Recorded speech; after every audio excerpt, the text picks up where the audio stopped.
Hai, ketemu lagi dengan saya Gani De Jong. Selamat tahun baru. Di tahun baru ini saya akan merekam banyak microgreens di outdoor, juga mungkin tanaman-tanaman lain yang ada di backyard saya.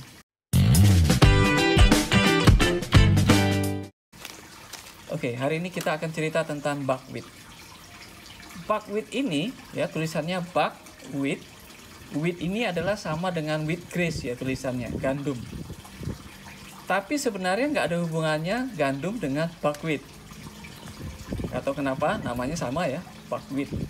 Nah, kalau yang seperti ini tuh masih ada kulitnya. Biasanya dikupas, kemudian dikeringkan seperti gandum gitu ya. Dikeringkan jadi biji-biji, tapi bijinya berbeda dari gandum ya. Kemudian bisa dijadikan mie Jepang atau soba. Jadi mie soba itu sebenarnya terbuat dari buckwheat. Nah, ternyata buckwheat ini juga bisa dibikin microgreen. Kaya dengan protein nabatinya, antioksidan, dan lain-lain. Buckwheat microgreen ini bisa kita jadikan salad, rasanya enak, kemudian warnanya mirip dengan red radish, makanya saya dampingi dengan red radish supaya kita tahu bedanya ya. Dan cara tanamnya gampang sekali, sama dengan red radish, cuman dia agak besar agak jumbo. Jadi kalau kita lihat, red radish dia tumbuhnya lebih cepat, sprout lebih cepat, tapi di hari ke-5 atau hari ke-6, dia kalah tinggi dari buckwheat. Jadi buckwheat itu seperti red radish tapi yang agak besar. Kita lihat di sini ya.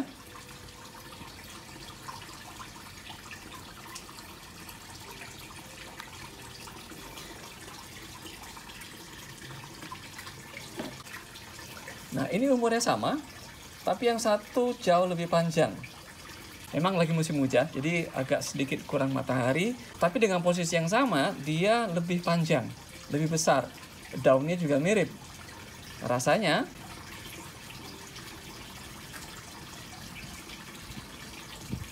kalau red radish itu ada sedikit pahit, pedas, dan dia crunchy ya.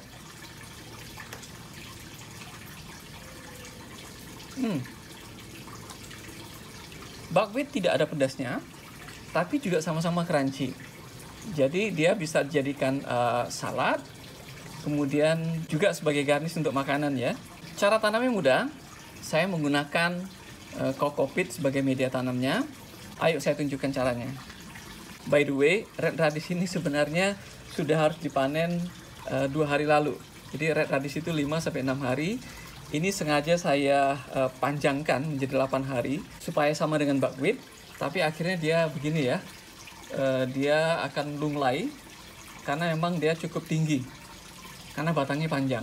Jadi kalau red radish dipanen di umur 5-6 hari. Sedangkan buckwheat kita panen di hari ke-7 atau hari ke-8. Kalau di bawah 5 hari dia daunnya belum mekar. Jadi ada pentolan seperti ini. Nah, ini sama dengan kangkung.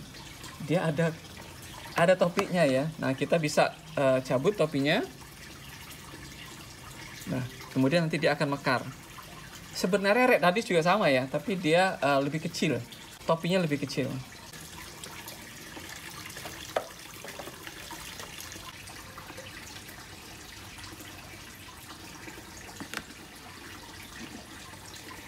Kokopit ini saya buat dari kokoblock ya. Jadi kokopit yang dipadatkan, kemudian ditambah dengan air, kemudian saya biarkan aja dia berendam gitu ya. Biarkan dia berendam sampai dia kering lagi, kita siram lagi. Lama-lama dia akan bagus. Tapi pada saat kita buru-buru, kita bisa beli yang blok, kita cairkan langsung pakai juga nggak apa-apa.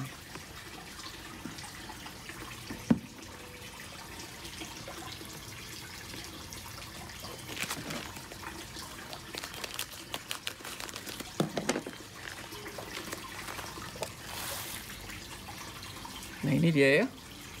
Nanti saya sertakan gambar yang lebih jelas ya. Nah, tinggal kita tabur saja.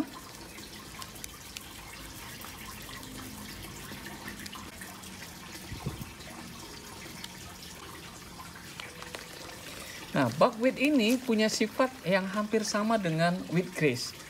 Dia mudah berjamur, tapi jamurnya tidak sebanyak wheatgrass. Jadi saya memilih kokopit, kemudian saya timbun. Karena dengan ditimbun, jamurnya tidak kelihatan sebenarnya. Dia ada, tapi nggak kelihatan. Tapi jamur tidak berbahaya, dia tipis sekali. Ketika dia sudah mulai tumbuh, ya jamurnya tetap di bawah. Dan kita bisa tetap memanennya, jadi tidak ada masalah. Untuk kita yang sudah biasa dengan microgreen, jamur itu sudah jadi teman ya. Jadi bukan menjadi kendala yang besar, tidak. Kita nggak perlu khawatir. Tapi kalau misalnya ada jamur, pastikan panennya tidak bersama jamurnya. Nah kemudian kalau yang tidak menggunakan media, misalnya di pea shoot gitu ya, ada yang tidak menggunakan media tanam, begitu ada yang berjamur langsung dipindahkan supaya dia tidak menular ya. Taburan di atas ini juga berfungsi sebagai penutup ya. Jadi kita gelapkan dia. Dengan kita tutup pakai kokopit, ini sudah blackout ya. Jadi kita nggak perlu lagi menutupnya dengan apapun. Karena dia sudah gelap. Di dalam gelap itu dia akan mudah sprout. Karena hormon auksin dia bekerja lebih cepat ketika tidak diganggu oleh cahaya.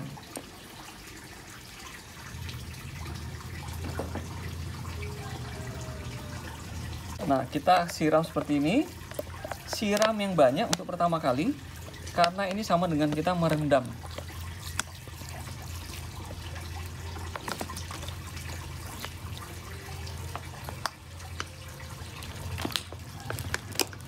Setelah itu saya tidak siram dia sampai 2-3 hari kemudian.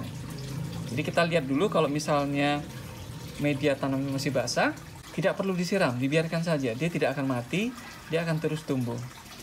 Demikian tentang buckwheat. Sampai jumpa.